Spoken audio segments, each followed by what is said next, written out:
कि घुंघुटा उठाओ तो निरनिया हो धरती के चांद देखनी।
से फन बना दी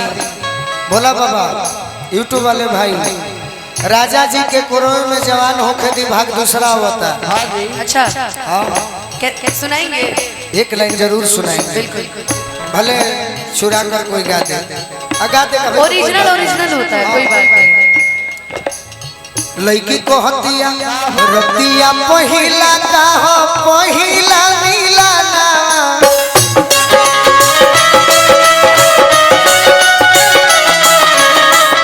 भाग से भेटाइल बड़े सजन के सजना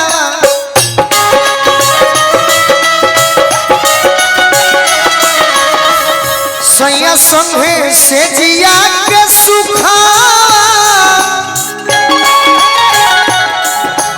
अरे ससुरवा में आज भोगे दो ए राम जी ए राम जी ए राम जी होखे जनी दिहाली भोरावा ए राम जी होखे जनी अरे दिहाली भोरावा काहे की अब बोलो मुँह कोरावा राज भोगे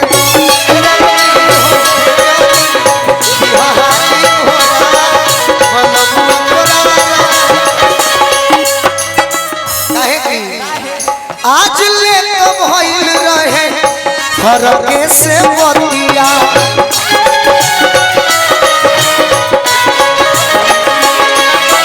नियरा आई जियरा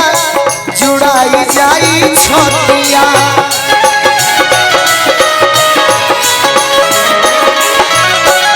लड़की कहते हैं रुकमा भोरे भोरे पापा के पलंगिया जवनिया मसाज हो खेदा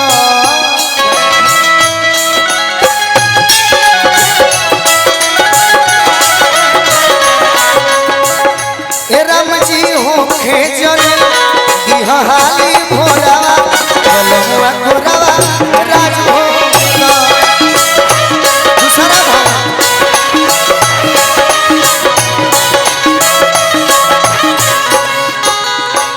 समाज कोई भी हो के अनुपमा निसार जी आए निसार जी से हम कहनी है निसार जी यही गाँव के एगो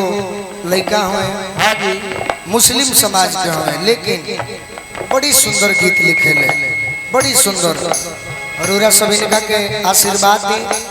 हम इनकर गीत कुछ दिन में गावे वाला बानी अनुपमा के भी लिखी कैसे कि हम चाहता नहीं